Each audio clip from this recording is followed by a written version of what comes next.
Allahu Akbar.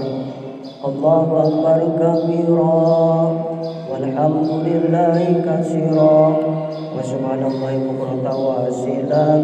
La ilaha illallah wallahu akbar. Allahu akbar walillahil hamd. Bismillah. Alhamdulillahilladzi hadana li hada wa ma kunna linahtadiya laula an hadana Allah. May yahdihillahu fala mudilla lahu wa may yudlil fala hadiya lahu. Asyhadu an la ilaha illallah wa asyhadu anna Muhammadan abduhu wa rasuluh.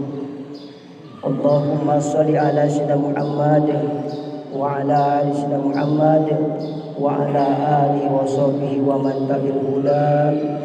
Malikul hakiron abada adrikni amma ba'du. Ya ayyuhalladzina amanu ittaqullaha haqqa tuqatih wa la tamutunna illa wa antum muslimun. Faqala Allah ta'ala fi kitabihil karim, a'udzu billahi minasy syaithanir rajim. Bismillahirrahmanirrahim.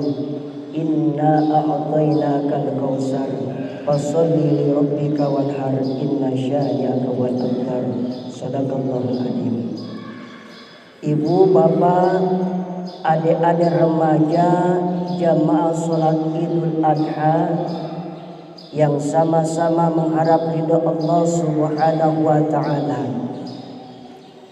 Puja dan puji syukur marilah kita panjatkan ke Allah Subhanahu wa ta'ala, yang mana alhamdulillah wa syukurillah wa nikmatillah. Pada kesempatan pagi yang berbahagia ini, di masjid yang sangat megah dan sangat indah ini, kita semua telah melaksanakan sholat Idul Adha untuk menyatakan segala kelemahan, keterbatasan kita sebagai makhluk yang diciptakan oleh Allah Subhanahu wa ta'ala. Kalau ada intan paling mahal, mutiara paling berharga dalam kehidupan kita, tidak lain adalah nilai-nilai keimanan. Tidak lain adalah Allah Subhanahu wa ta'ala telah mengaruniakan kepada kita, dijadikannya kita menjadi seorang muslim, dijadikannya kita menjadi orang yang beriman dan bertakwa. Ini adalah intan paling mahal, mutiara paling berharga dalam kehidupan kita. Untuk itu khatib berwasiat kepada hadirin semua, mari kita bersama-sama untuk meningkatkan iman dan takwa kita kepada Allah Subhanahu wa ta'ala. Takwa tentu bukan untuk berpura-pura atau bersandiwara. Takwa bukan untuk di muka atau di pakaian saja, tetapi takwa dalam artian yang sesungguhnya, yaitu imtisalu awamirillah wa ijtinabu nawahihi. Melaksanakan semua apa yang diperintah oleh Allah dan menjauhi semua apa yang dilarang oleh Allah Subhanahu wa ta'ala. Untuk itu dimanapun kita berada, kemanapun kita pergi, iman dan takwa harus tetap melekat pada diri kita. Ittaqillaha haitsuma kunta. Kenapa?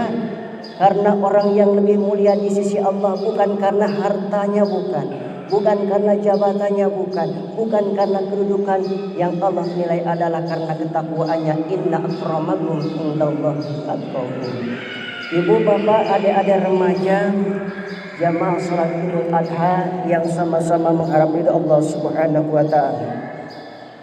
Pada kesempatan yang baik ini, izinkan khatib menyampaikan tema dengan tema nilai atau implementasi nilai-nilai haji dan kurban dalam kehidupan. Allahu Akbar, Allahu Akbar, Allahu Akbar, walillahil hamd. Kurang lebih 2 bulan yang lalu, tepatnya 66 hari dari sekarang, kita hadir di masjid ini untuk melaksanakan Hari Raya Idul Fitri, hari raya pertama dalam Islam yang melambangkan kemenangan orang Islam dalam memperjuangkan melawan hawa nafsu melalui ibadah puasa.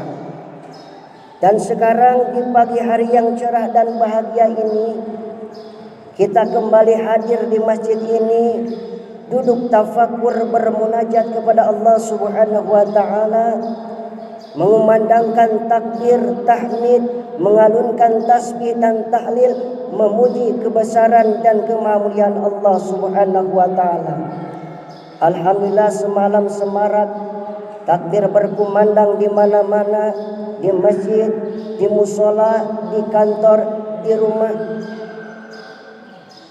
mengagungkan kemahakuasaan dan kemahasuciannya, mensyukuri nikmat karunia-Nya sambil melaksanakan sholat 2 rakaat, kemudian mendengarkan khutbah sebagai pelaksanaan hari raya kedua umat Islam, Idul Adha, hari raya kurban. Nan jauh di sana, di tanah haram, bumi Allah yang kudus dan dihormati Makkah Al-Mukarramah, jutaan umat Islam dari seluruh penjuru dunia sedang tenggelam dalam alunan talbiyah sambil melaksanakan rukun Islam yang kelima, ibadah haji. Hari ini tanggal 10 Zulhijjah, mereka serempak bergerak dalam formasi raksasa menuju kota Mina untuk melontar jumrah. Setelah mereka tentunya melaksanakan puncak ibadah haji, yakni wukuf tanggal 9 Zulhijjah di Padang Arafah. Ibu, bapak, adik-adik remaja, jamaah salat Idul Adha yang sama-sama mengharap ridha Allah Subhanahu wa taala. Sedangkan di tempat-tempat lain di seluruh pelosok dunia, umat Islam yang berjumlah kurang lebih 1,4 miliar secara bersama-sama melaksanakan sholat Id seperti yang kita laksanakan di masjid ini. Semua itu menggambarkan dengan amat gamblang adanya kesatuan umat Islam yang kokoh dan kuat, karena diikat oleh tali akidah tauhid yang suci dan murni, dibingkai oleh prinsip-prinsip syariah yang agung, dan direkat oleh nilai-nilai moral akhlak yang universal dan abadi karena bersumber dari Allah Azza wa Jalla, Allah yang Maha Perkasa. Ibu, bapak, adik-adik remaja, jamaah salat Idul Adha rahimakumullah. Hari raya Idul Adha disebut juga hari raya haji sebagai simbol dari persatuan umat sedunia yang berdasarkan atas asas kebersamaan yang hakiki, asas persaudaraan yang sejati, asas kemanusiaan yang universal, bahkan asas kemakhluk yang bernuansa spiritual. Itulah sebabnya dalam berhaji terdapat berbagai macam larangan, mulai dari larangan bercekcok dan berbantah-bantahan sampai kepada larangan merusak atau mematikan makhluk, baik flora maupun fauna di tanah suci haram. Larangan-larangan itu mengisyaratkan makna yang amat dalam dari ajaran Islam, yang intinya adalah menjaga keharmonisan hubungan kemanusiaan dalam bentuk persatuan, kesatuan yang kokoh, dan tentunya menjaga keseimbangan kosmos dalam bentuk pelestarian lingkungan hidup yang damai. Allahu Akbar, Allahu Akbar, Allahu Akbar, walillahil hamd. Ajaran dasar dan agung dari Islam ini mestinya dapat kita hayati bersama dan mestinya dapat kita terapkan dengan baik dalam keseharian kita, baik dalam kehidupan keluarga dan masyarakat yang terkecil yaitu bertetangga, maupun dalam kehidupan masyarakat yang lebih besar yaitu berbangsa dan bernegara. Bahkan lebih besar lagi dari itu, yakni hubungan kemanusiaan tanpa mempersoalkan latar belakang primordial, suku, bangsa, agama, ras, dan lain sebagainya.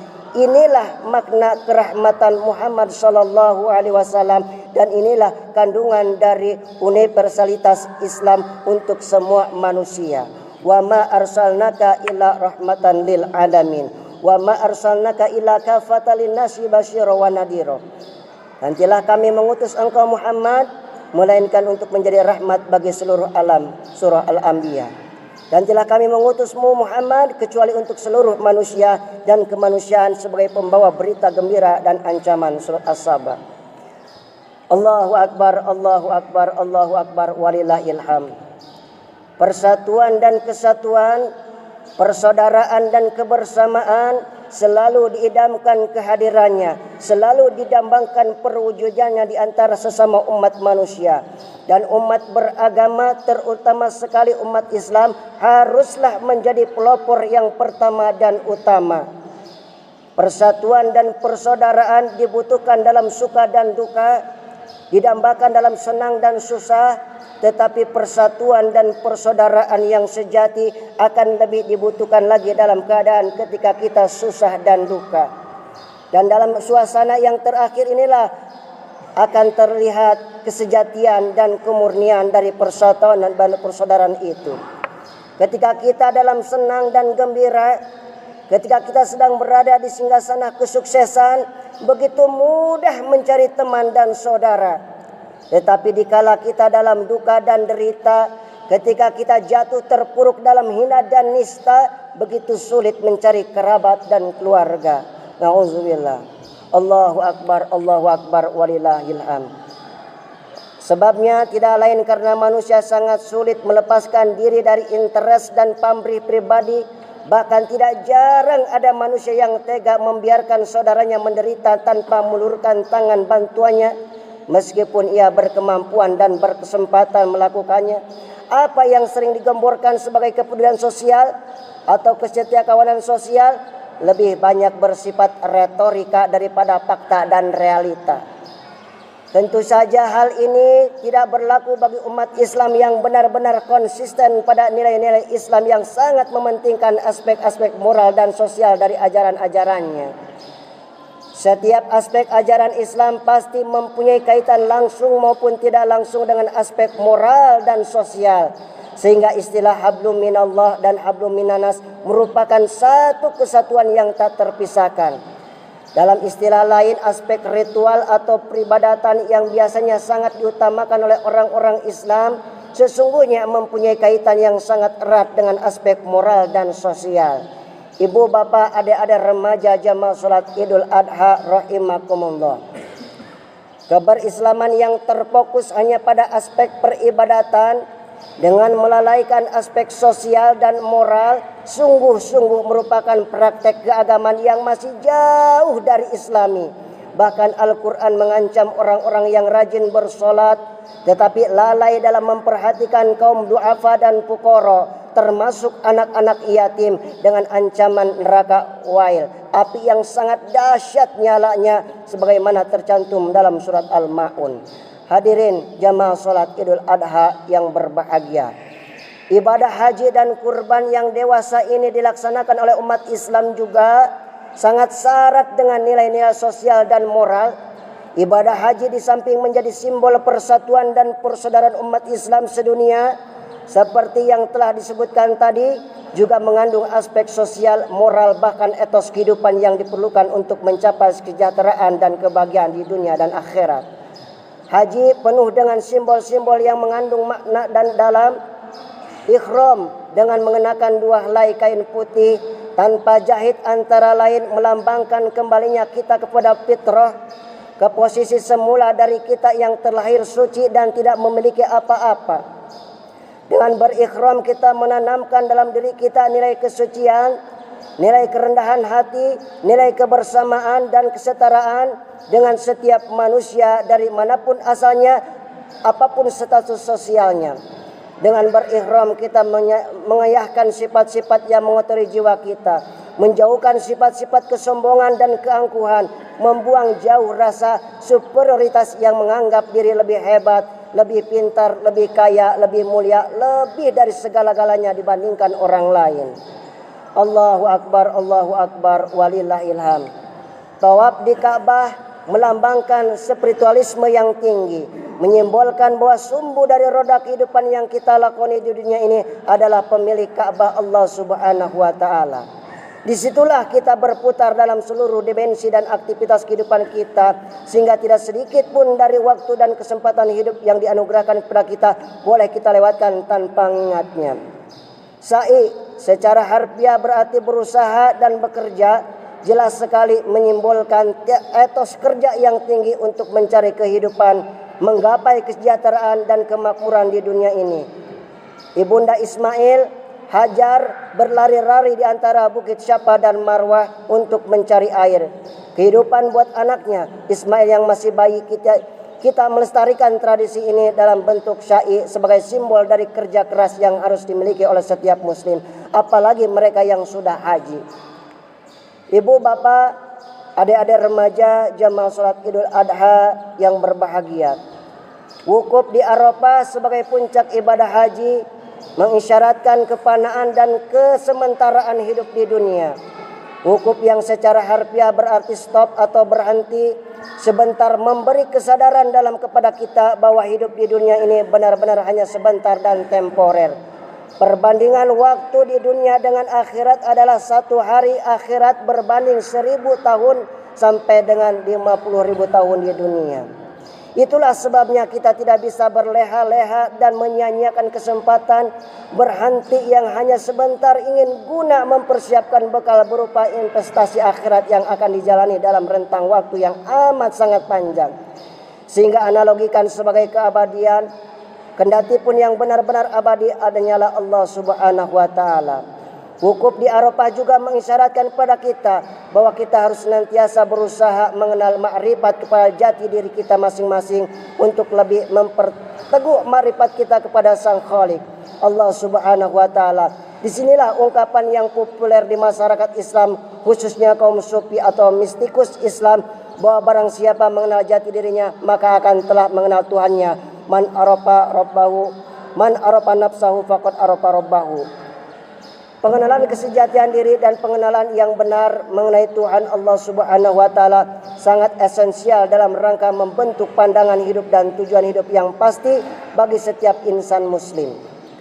Dengan tujuan dan pandangan hidup yang pasti, setiap muslim dapat mengarungi kehidupannya di dunia dengan penuh ketegaran, penuh dengan optimisme dan ketenangan batin meskipun harus menghadapi badai dan ombak yang seringkali ganas dan menakutkan.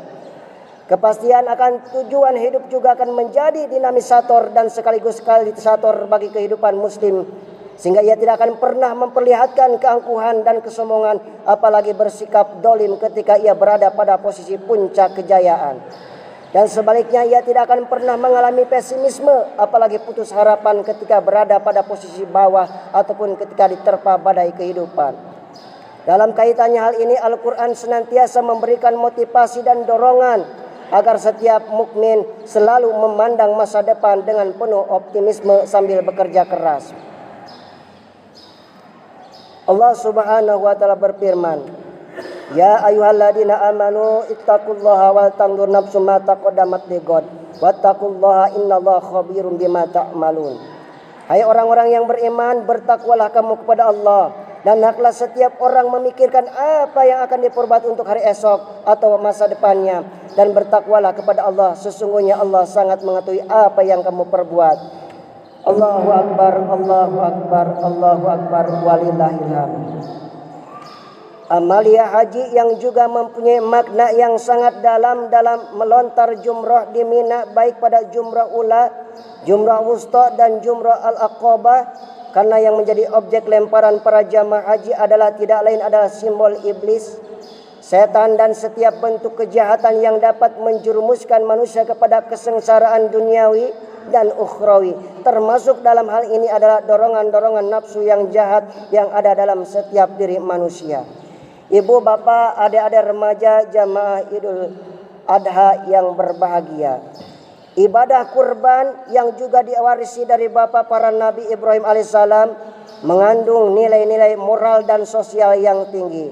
Orang muslim yang memiliki kemampuan material sangat dianjurkan memotong hewan kurban sebagai wujud pengabdian rasa syukur yang dalam kepada Allah Subhanahu wa taala, sekaligus sebagai wujud dari rasa persaudaraan, kebersamaan dan kebudayaan terhadap umat Islam yang kebetulan kurang beruntung.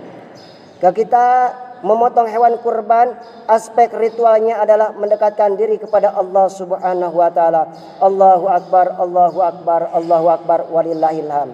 Disinilah sesungguhnya hakikat kurban yang kita lakukan, yang patut kita renungkan kembali agar kita tidak terjebak ke dalam rutinitas ibadah yang kemudian berlalu tanpa makna bagi kehidupan kita dan akan datang.